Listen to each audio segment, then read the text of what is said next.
The one thing that the Buddhists have that means everything is they've plugged into the golden rule.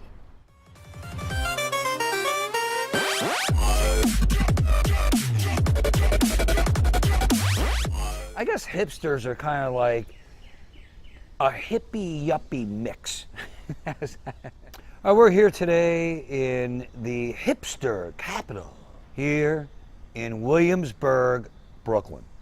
Yesterday, a friend of mine and I were at Union Square in Manhattan, and we popped our head into a Buddhist temple.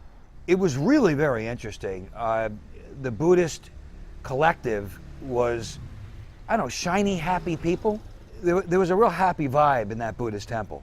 Very interesting people, obviously extremely sincere in their beliefs. The one thing that the Buddhists have that means everything is they've plugged into the golden rule, big time. And by the way, they're going to launch a new Buddhist temple here in Brooklyn. And they were extremely happy and excited and so pleased about this new Buddhist temple in Brooklyn, New York that they're launching in a couple months.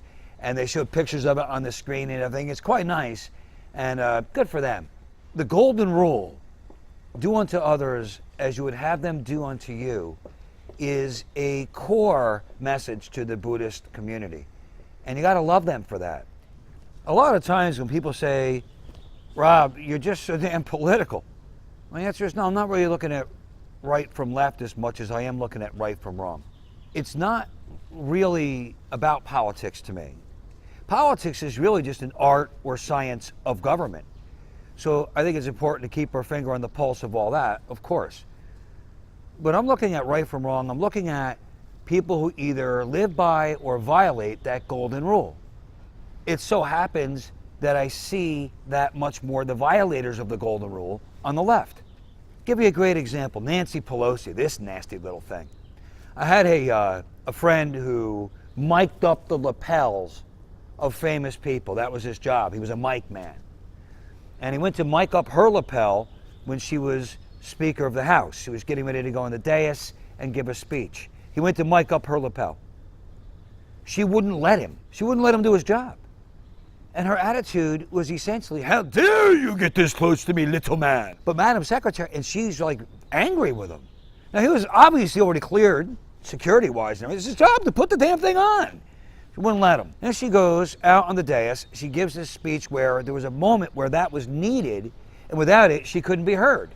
She became outraged that that occurred.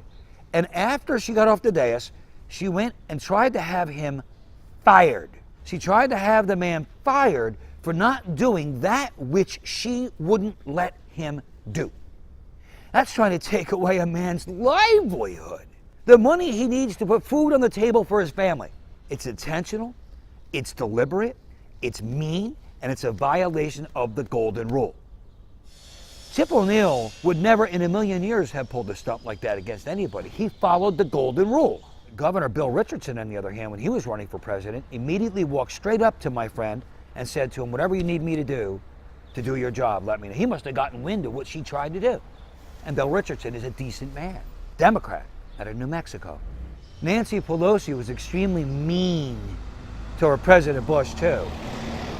She's just getting it back from Trump, because Bush was kind of always like, oh, okay.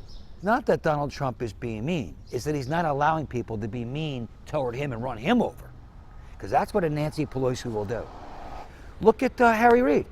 Harry Reid, after the 2010 sweep, when the Republicans came into the House of Representatives, they worked their guts out, day in, day out, and sent everything over to the United States Senate for the up or down vote on it, right? To get it moving, to get it enacted, to move law. Harry Reid killed everything immediately. DOA, everything that went there. And then he goes on the floor and says, oh, they're not even working over there. Another thing that Senator Harry Reid did was outright lie about Governor Romney as it related to paying taxes. Outright lied about it in an election year.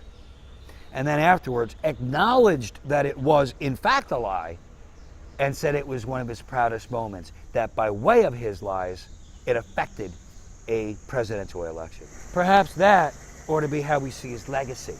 So, and then let's take a look at Shumo the Clown.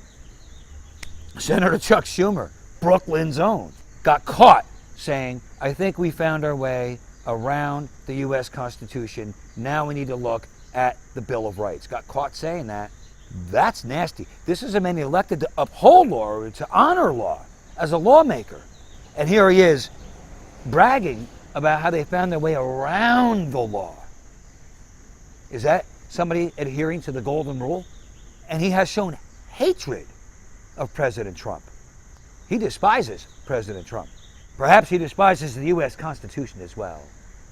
Look, these people are bad news. Bad news. And they're not following that golden rule. It is do unto others as you would have them do unto you. And if everyone just follows that simple golden rule, the world would be a much better place. I believe that President Trump does. I think he's a fair-minded man. He just isn't taking any guff from nobody.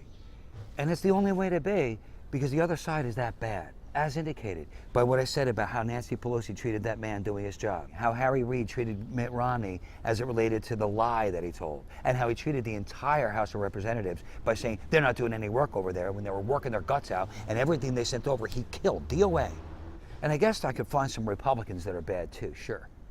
As somebody who was a registered Democrat, I'm not saying these things because I'm a Republican. I'm a Republican because these things are true. It's much worse on the other side, and we all should just follow a golden rule. All right, I'm Rob Arnold. I hope you took that in and enjoyed it. Yes, perspective is paramount. Yes, perspective is all important for us to always keep the perspective.